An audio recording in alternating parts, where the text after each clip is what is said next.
Hayyee nagaa jirtu har'a kan inni irratti dubbadhu walqunnamtii saalaa booda wantoota ta'uu qabanii fi ta'uu hin qabne kan jedhudha. Kan egaa ispeesifikaalii fayyaa irratti kan xiyyeeffate wantoota fayyaa namaa huban walqunnamtii saalaa booda kan ta'uu qabanii fi kan ta'uu hin qabne qabxii 6-7 tokko isinitti himaa mee akka armaan gadiin waliin haa ilaallu. Kan jalqabaa fincaa'uudha. Infiitiiruu bilaadar.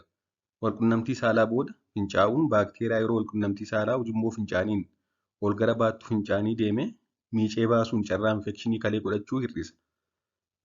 Wantoota infekshinii kalee fidan keessaa tokko walqunnamtii saalaadha. Kan ammoo kan hir'isan keessaa tokko walqunnamtii saalaa booda fincaa'uudha. Lammaffaan harka dhiqachuudha. Wash your hands. Jarmoonni ijaan hin mul'anne qaama saalaa harkaan qabuun namatti darbuu malan dhabamsiisuuf walqunnamtii saalaa booda harka saamunaan dhiqachuun barbaachisaadha. Qabxiin sadaffaan dhiqachuudha. Dhiqachuu jechuun qaama saalaa dhiqachuu. Walqunnamtii saalaa booda naannoo qaama saalaa dhiqachuun carraa infekshinii ujummoo fincaanii godhachuu hir'isa. Kanneen dhagna hin qabanne keessumaa dhiironni dhagna hin qabanne gogaa naannoo qaama saalaa isaanii jiru sana kan hin citiin hafe sana boodatti harkisuudhaan qulqulleeffachuu qabu. Inni arfaffaan keessa qaama saalaa shamarranii qulqulleeffachuu yaaluu dhiisuu. Don't dodge. Keessa qaama saalaa qulqulleessuu yaaluun infekshiniif nama saaxila.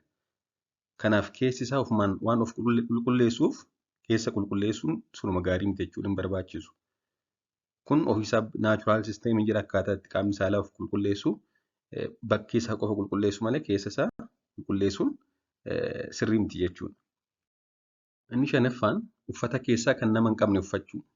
Uffata keessaa kan nama hin qabne uffachuun faayidaa mataasaa qaba. Sababni isaas fangasiin qaama namaa naannoo ho'aa fi jiidhaa qabu kan qilleensa hin arganne waan jaallatuuf infekshinii fangasiif nama saaxila jechuudha. Uffata nama qabu uffachuun. Kanaaf uffata nama hin qabne kan qilleensa galchu uffachuun barbaachisaadha walqunnamtii saalaa booda. Akkasumas bishaan burcuqqoo tokko dhuguun barbaachisaadha. Kunis infekshinii kalee hir'isuuf gargaara. Kana malees immoo shittoo yookaan wantoota foolii gaarii uumuuf dibataman naannoo qaama saalaatti dibachuu dhiisuu. Kunis faayidaa qaba jechuudha. Kanaaf egaa qabxiileen gurguddoo torban kana kan walqunnamtii saalaa booda ta'uu qabaniif ta'uu hin qabnedha. Waan dhaggeeffattaniif galatoomaa gaaffii qabaannaan koomentii lanaa kaa'aa turtii gaarii.